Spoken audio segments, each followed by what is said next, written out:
Shalom saudara yang diberkati Tuhan. Pada kesempatan ini saya akan sharekan satu topik, yaitu mengapa kita harus bertumbuh secara rohani. Yang pada prinsipnya secara filosofi mengatakan bahwa yang hidup itu harus bertumbuh. Bayi yang baru lahir dia harus bertumbuh menjadi dewasa. Orang yang baru percaya kepada Yesus, dia harus bertumbuh secara rohani kepada kedewasaan. Bapak Ibu Saudara yang diberkati Tuhan, itulah sebabnya menjadi alasan penting kenapa kita harus bertumbuh secara rohani. Hal yang menjadi penekanan kepada kita, ada 4 hal yang akan saya sharekan kepada kita mengapa kita harus bertumbuh secara rohani. Yang pertama, pertumbuhan itu membawa kita bergerak kepada kesempurnaan seperti Yesus. Kita diciptakan untuk menjadi serupa dengan Kristus dalam karakter, hati, perbuatan, dan tujuan utama, yaitu kesempurnaan. Panduan firman Tuhan dalam 2 Petrus pasal yang ketiga ayat 18.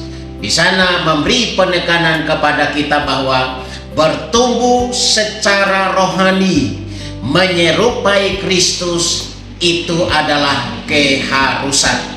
Yang kedua, Bapak Ibu Saudara yang diberkati Tuhan, kenapa kita harus bertumbuh secara rohani?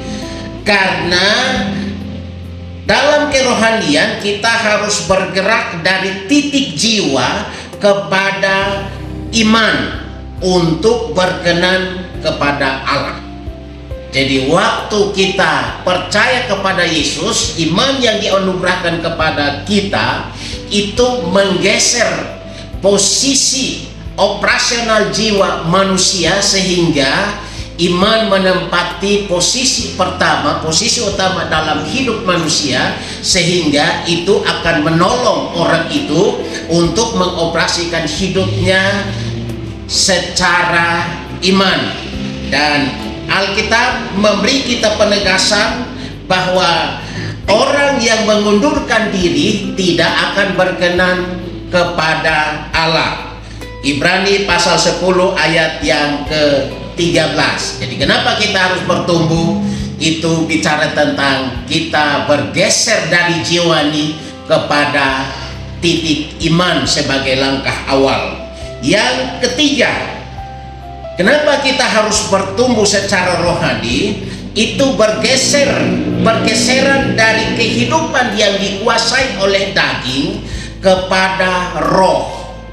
Alkitab dalam 1 Korintus pasal yang ketiga ayat 1, di sana dikatakan bahwa pada waktu kita baru percaya atau menerima Yesus sebagai Tuhan dan Juru Selamat, kita dikategorikan sebagai bayi-bayi rohani, dan kebutuhan kita, konsumsi kita hanyalah susu. Sehingga dalam kondisi seperti ini orang akan sulit memahami kehendak Allah dalam tingkat kedewasaan. Itulah sebabnya mengoperasikan hidup sebagai orang percaya, maka kita harus berjalan di dalam roh, dipimpin oleh roh, sehingga kehidupan daging itu mengalami pergeseran, sehingga kita menjadi ciptaan yang baru.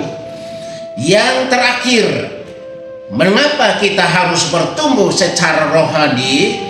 Yaitu kita menjadi dewasa, punya ketajaman, menjadi terlatih secara rohani, dan ini membawa kita kepada sebuah pergeseran dari bayi kepada kedewasaan. Dan dimensi seperti ini, konsumsi kita adalah makanan keras, dan dengan mengkonsumsi hal-hal yang tingkatnya sulit, itu akan membawa kita kepada sebuah ketajaman.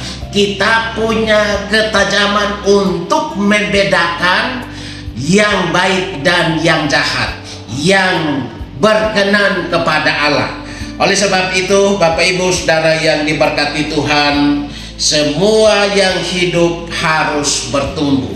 Semua yang rohani harus bertumbuh. Karena pertumbuhan itu menunjukkan salah satu kita menjadi orang yang mengasihi Tuhan hari demi hari dan terus menerus. Itulah sebabnya gunakan kesempatan dalam kehidupan iman, kehidupan rohani saudara untuk mengejar pertumbuhan sebagai sebuah target menjadi sempurna dan penuh bagi kehidupan kita. Nama Tuhan dipermuliakan dan selamat bertumbuh dalam pengenalan akan Kristus. Shalom.